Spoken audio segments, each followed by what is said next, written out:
In the quiet, sun-drenched village of Azure Bay, where the rhythm of life was set by the tides and the cries of gulls, lived a young artist named May. Every morning, as the first golden light kissed the ancient fishing boats bobbing gently in the harbour, May would emerge from her small, sea-weathered cottage.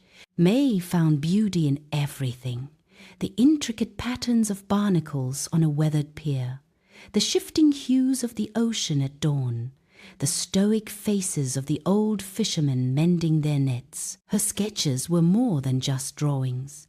They were whispers of the wind, echoes of the waves, and the quiet heartbeat of Azure Bay. One breezy afternoon, as May sketched a particularly majestic old lighthouse, a sound unlike any she had ever heard drifted to her ears. She paused, her pencil hovering over the paper, her brow furrowed in curiosity. May, with her artist's heightened sensitivity to the subtle nuances of the world, was the only one who seemed to notice it.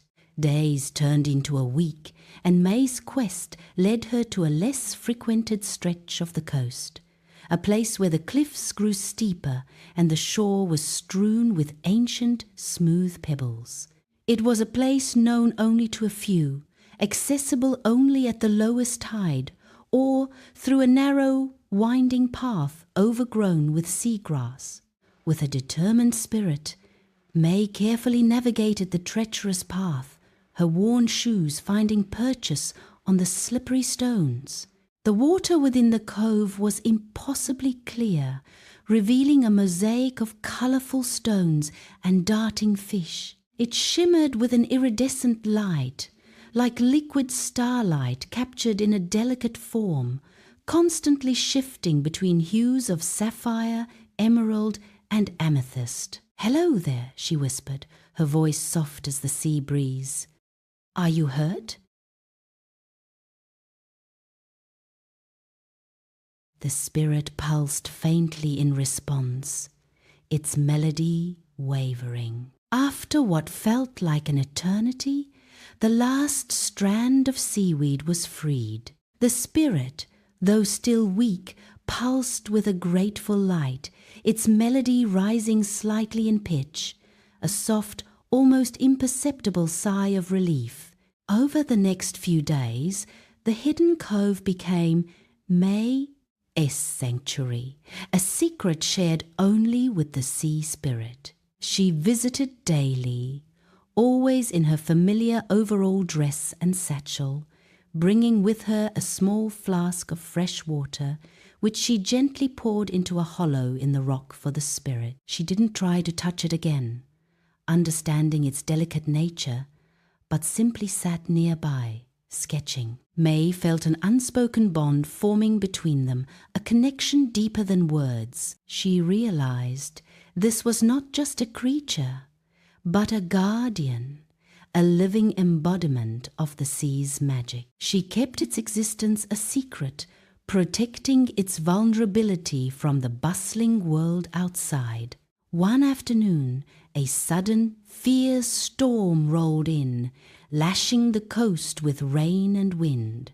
May, worried for her friend, braved the tempest, her denim dress soaked, her hair plastered to her face. She found the cove being battered by waves, the entrance almost submerged. The spirit, though resilient, was being tossed by the turbulent waters. Without hesitation, May used driftwood and large flat stones to create a makeshift barrier, diverting the worst of the waves and creating a calmer pool for the spirit. She stayed until the storm subsided, singing softly to it, her presence a beacon of comfort in the chaos. The spirit pulsed with an intense, grateful light, its melody a powerful, resonant hum that seemed to calm the very storm around them. Finally, the day came when the sea spirit was fully recovered. Its glow was vibrant, its colors dazzling, and the melody it emitted was a clear, joyful song that filled the entire cove with an otherworldly beauty. May sat on her usual rock, sketching the spirit, feeling a bittersweet sense of accomplishment and impending farewell. As she drew, the spirit, now strong and radiant, drifted gently towards her. But it wasn't just a touch. It was an act of creation. Pure light and color, emanating directly from the spirit, flowed onto the page. Then the image shifted, transforming into a depiction of May's own deepest wishes. A world where art brought joy to everyone, where the sea sang endless songs of peace. It was a dream made visible, a feeling given form. May gasped, her eyes wide with astonishment and a profound sense of wonder. She realized, with a rush of emotion, that the spirit didn't just sing, at times painted dreams. Asterisk.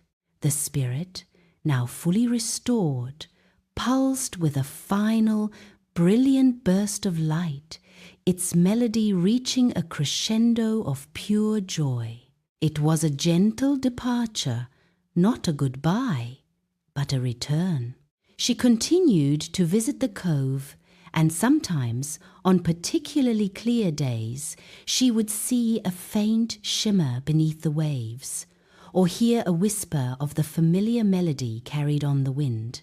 And sometimes, when she left her sketchbook open by the water's edge, she would find a new, shimmering dream painted onto its pages, a silent message from her ethereal friend. May's art was transformed.